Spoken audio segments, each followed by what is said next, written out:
പ്രതിഷേധത്തിന് മുന്നിൽ വീണ്ടും വാഹനം തടഞ്ഞിരിക്കുന്നു എന്ന വിവരം കൂടി ലഭ്യമാവുകയാണ്. നോബൽ മാർക്കാരൻ ദില്ലിയിൽ നിന്ന് റിപ്പോർട്ട് ചെയ്യുന്നു. വീണ്ടും വാഹനം തടഞ്ഞിരിക്കുന്നു. വാഹനം ഉള്ളിൽ വിടണമെന്ന് കോൺഗ്രസ് ആവശ്യപ്പെടുന്നുണ്ട്. പക്ഷേ വീണ്ടും ബാരിക്കേഡ് വെച്ച് വാഹനം തടഞ്ഞിരിക്കുകയാണ്. കോൺഗ്രസിന്റെ ആവശ്യം നിഷേധിക്കുമോ എന്നുള്ളത് അറിയേണ്ടതുണ്ട്. ധർമ്മേന്ദ്ര പ്രധാന്റെ രാജിക്കായി മുദ്രാവാക്യങ്ങൾ ഉയരുകയാണ്. പ്രതിപക്ഷത്തിന്റെ വാഹനം രണ്ട് വാഹനങ്ങളിലായിട്ടാണ് അവിടത്തേക്ക് പ്രതിപക്ഷ എംപിമാർ എത്തുന്നത്. ബാരിക്കേഡ് വെച്ചിരിക്കുന്ന ദൃശ്യങ്ങൾ നമുക്ക് കാണാൻ കഴിയും.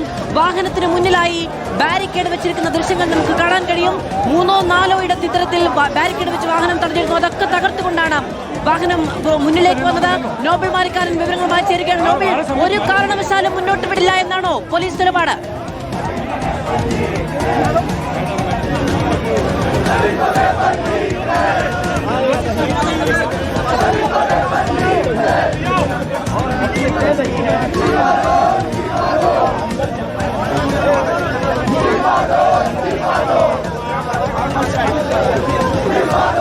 മധു വാഹനം മുന്നോട്ട് പോകാൻ അനുവദിക്കില്ല എന്നാണ് പോലീസ് നിലപാട്. പക്ഷേ കോൺഗ്രസ് വാഹനം അകത്തേക്ക് പോകണമെന്ന നിലപാട് സ്വീകരിച്ചിരിക്കുന്നു. പോലീസ് ഇവിടെ വാഹനം നിർത്തി ഇറങ്ങാൻ നേതാക്കളോട് നൽകിയിട്ടുണ്ട്. പക്ഷേ എങ്കിൽ പോലും പ്രവർത്തകർ അതിന് തയ്യാറല്ല. പ്രധാനപ്പെട്ട നേതാക്കൾ സംസാരിക്കുന്നു. വാഹനം അകത്ത് കിടക്കാൻ ഒരു പക്ഷേ അനുമതി നൽകിയേക്കും എന്നാണ് നമുക്ക് അറിയാൻ കഴിയുന്നത്. ക്യാപ്റ്റൻ ചില റാലിയെ നയിക്കുന്ന പ്രധാനപ്പെട്ട ആളുകളൊക്കെ എന്താണെങ്കിലും വാഹനത്തെ ഉള്ളിലേക്ക് കൊണ്ടുപോകാനുള്ള ശ്രമം നടത്തുന്നുണ്ട്. ഇപ്പോൾ എംപിമാർ ചില ആളുകളൊക്കെ പുറത്തേക്കുണ്ട്. എത്ര പേരുണ്ട്, എത്ര എംപിമാരുണ്ട് എന്നടക്കമുള്ള കാര്യങ്ങൾ വിശദീകരിക്കേണ്ടി വരും എന്നാണ് നമുക്ക്. എംപിമാർ ഇറങ്ങിയാണ്.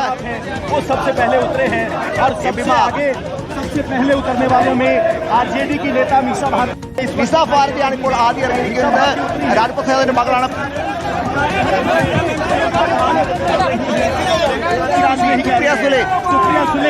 അതോടൊപ്പം തന്നെ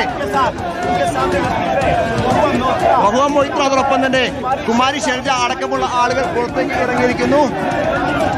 പ്രധാനപ്പെട്ട എംപിമാരൊക്കെ പുറത്തേക്കൊക്കെ നമുക്ക് ഇമ്രാൻ പ്രതാപ് ഗഡിയെ കാണാൻ കഴിയും. അതോടൊപ്പം തന്നെ രഞ്ജിത്ത് തേജരെ കാണാൻ കഴിയും. സന്തോഷ് കുമാർ പുറത്തേക്ക് വരുന്നുണ്ട്. ഈ സന്തോഷ് കുമാർ എംപി കേരളത്തിലുള്ള എംപിയാണ്. അദ്ദേഹം പുറത്തേക്ക് വരുന്നുണ്ട്. മറ്റ് പ്രധാനപ്പെട്ട എംപിമാർ രാഹുൽ ഗാന്ധി ഈ ബസ്സിൽ തന്നെയാണ്. രാഹുൽ ഗാന്ധി വാഹനത്തിൽ നിന്ന് പുറത്തേക്ക് ഇറങ്ങുന്നു. രേണുക ചൗധരി പുറത്തേക്ക് വരുന്നുണ്ട്. തമിഴ്നാട്ടിലുള്ള മറ്റ് വനിതാ അംഗങ്ങളുണ്ട്. അത്തരത്തിൽ കോൺഗ്രസിന്റെ പ്രധാനപ്പെട്ട രേണുക ചൗധരി നമുക്ക് കാണാൻ കഴിയുന്ന ഈ പ്രായത്തിലും വലിയ പോരാട്ട വീര്യമുള്ള നേതാവാണ്. എംപിമാരിൽ ചിലർ പുറത്തേക്കായി ഇറങ്ങുകയാണ്. അവിടെ നിന്ന് നടന്ന് ഗാന്ധിസ്മൃതിയിലേക്ക് പോകുകയാണോ ലക്ഷ്യമെന്നത് വ്യക്തമാകേണ്ടതുണ്ട്. ബാരിക്കേഡ് വെച്ച് പോലീസ് തടഞ്ഞിരിക്കുന്നു. പിടിക്കുന്നുണ്ട്. ആന്റോ ആന്റണി എംപി ഇറങ്ങിയത് നമുക്ക് കാണാൻ കഴിയുന്നുണ്ട്. കോൺഗ്രസിന്റെ ആന്റോ ആന്റണി എംപി വരുന്നുണ്ട്. അങ്ങനെ പ്രധാനപ്പെട്ട എംപിമാരൊക്കെ